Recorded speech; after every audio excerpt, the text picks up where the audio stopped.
Ce show dédié pour l'élévation de l'âme de Eliaou Ben Zehira, la réussite dans l'achat en cours de la maison et dans l'éducation des enfants de Nissim Ben Yehudit et de sa famille, Bezrat Hashem. Une petite histoire du Rav Shneur Kotler. Et un des grands d'Israël, c'était le Rav Aaron Kotler, qui a reçu l'écoute, et son fils, Rav Shneur Kotler, qui a succédé à la direction de cette yeshiva en Amérique, donc de la yeshiva de l'Ekoud. Et il y avait un jour la réunion de Agudat Israël. Agudat Israël, c'est on va dire le comité des rabbins américains orthodoxes. Et bien sûr, donc il est invité, c'est un des grands piliers de cette réunion, de ce comité-là. Et il y avait une réunion avec un public, il fallait parler, etc. Alors il a dit il avait un conducteur qui l'avait toujours dans ce type de cas. Et il a fait rendez-vous 7h30. À 8h commence la cérémonie, donc à 7h30. 7h30, il descend. Il est en route. Il fait comme ça. Oh, juste, oh là là.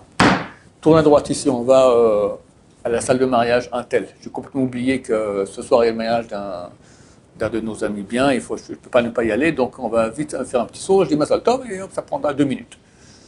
On sera un peu en retard pour le commun, tant qu'ils se mettent, voilà, ça ne sera pas trop grave. Ok. Ils arrivent là-bas, et ils rentrent et voient, manque de chance, qu'est-ce que c'est? C'est la choupa. Si quelqu'un veut faire court pour venir dire Mazal Tov, il faut ou avant la choupa ou après. La choupa, c'est mort. Voilà, il ne peut pas faire coucou, je suis là. Donc il reste toute la choupa. Et après, il dit Mazal Tov aux parents du Khatan, aux parents d'Akala. Et normalement, il doit courir à la voiture et partir. Et on voit, il reste. Et il discute. Et on voit tout le monde rentre dans la salle à manger. Et on l'invite à s'asseoir, il s'assied, il boit un peu avec eux, et il discute. Le conducteur est devenu fou. Mais c'est quoi cette histoire-là? C'est fini, on est en retard, c'est mort. Bon, après, il leur dit au revoir. Et dans l'escalier, il court dans la voiture. Et il part à toute allure pour arriver à la réunion de Agudat Israël. Alors le conducteur dit, je ne comprends pas de faute d'arabe, on est pressé comme tout, c'est un Mazal Tov, et après la coupe à Mazal Tov. Vous partez tout de suite, qu'est-ce que c'est ça? Et je vais t'expliquer. Moi je suis le grand rabbin, le Rosh Yeshiva de l'Ekoud, et c'est certain que si j'avais été avant la choupa, il m'aurait donné une des Sheva Brachot. Quand je n'aurais pas la choupa, c'était trop tard, ils ont déjà fixé tout, qui, quoi, comment, et ils m'ont vu. Si je pars après la choupa rapidement, qu'est-ce qu'ils vont dire? Le Rav, il a été vexé qu'on ne l'a pas invité, et toute leur soirée, elle est fichue. Comme on a fait honte au Rosh Yeshiva de l'Ekoud, la honte à nous, l'Archouma, tout le mariage qui est leur grand moment de joie, ils seront tous... Je ne pouvais pas faire un coup pareil. Alors je suis resté, du genre on est copains, tout va très très bien, on discute un peu, Mazal Tov, etc. Je bois avec eux, ils voient que je suis de bonne humeur.